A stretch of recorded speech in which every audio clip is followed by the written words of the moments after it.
بسم اللہ الرحمن الرحیم۔ دوستو، آپ دیکھ رہے ہیں طلوع آشنائی۔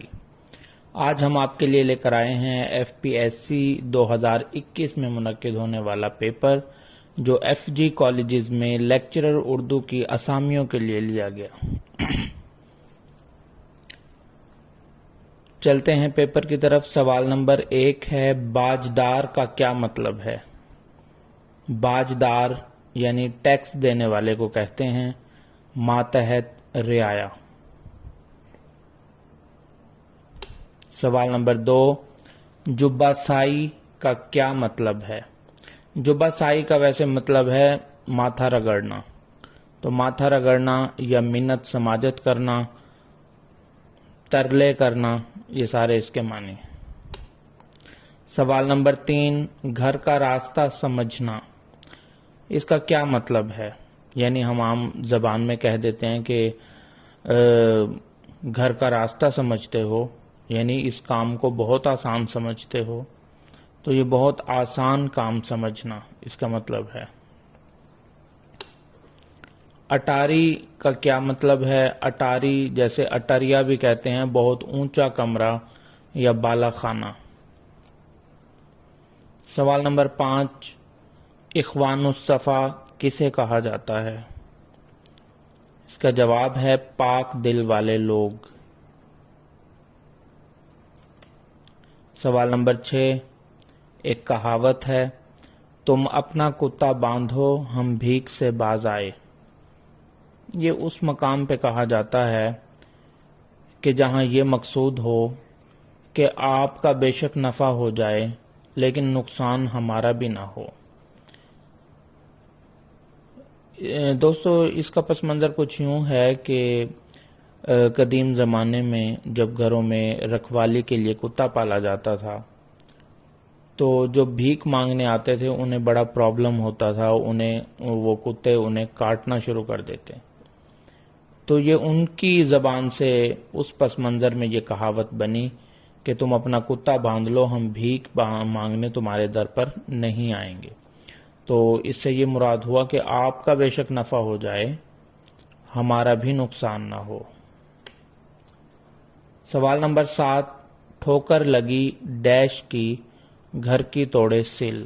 تو یہ پوری کہاوت ہوگی کہ ٹھوکر لگی پہاڑ کی گھر کی توڑے سل۔ اس سے مراد یہ ہے کہ باہر اس کو اگر کوئی نقصان ہوا ہے یا اس کا کوئی کام غلط ہو گیا ہے تو وہ گھر آ کر اپنا سارا غصہ اتارے، تو اس سچویشن کے لیے یہ کہاوت استعمال ہوتی ہے۔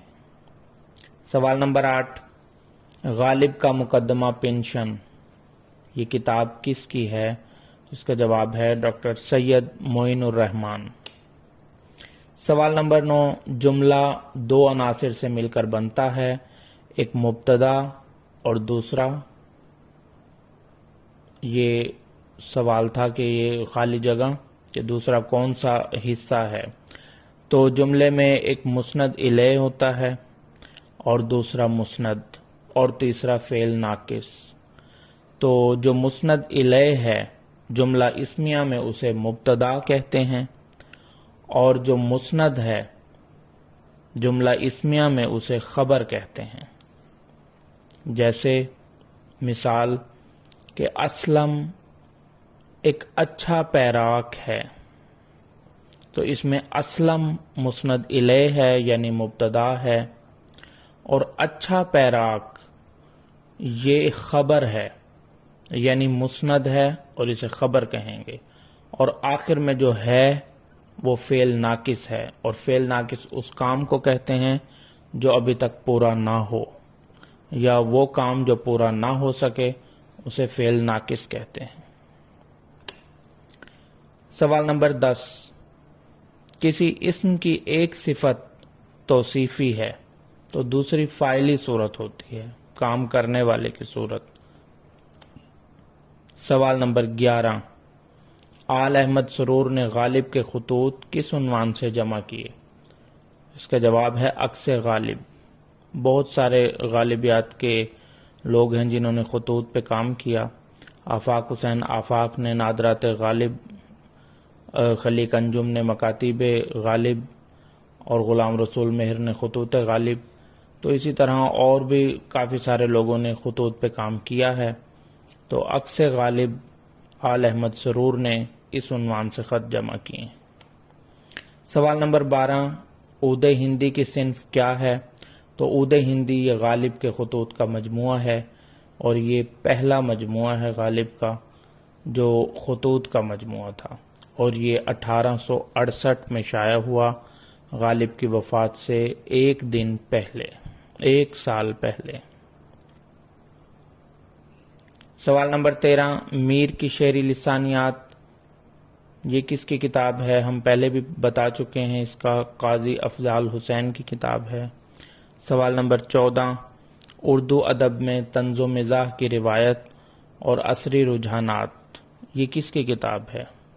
تو یہ ڈاکٹر قمر رئیس کی کتاب ہے. ڈاکٹر قمر رئیس کا زیادہ کام منشی پریم چند، ان کی شخصیت اور ان کے کارناموں پر ہے، اور انہوں نے اردو ادب میں خواتین کا کردار، تعبیر و تحلیل اس موضوع سے اور بھی کتابیں لکھیں.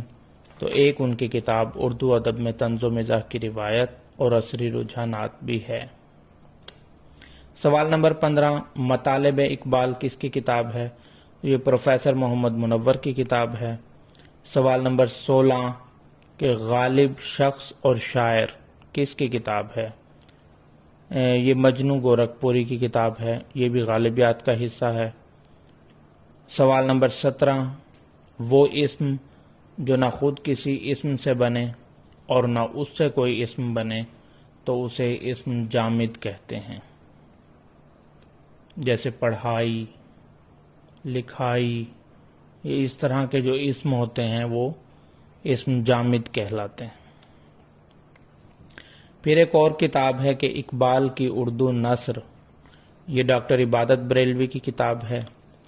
سوال نمبر 19، مشہور زمانے میں ہے نام حالی، یہ اقبال کی ایک مشہور ربائی کا مصرع ہے، اور یہ پوچھا گیا کہ یہ ربائی کس نے لکھی؟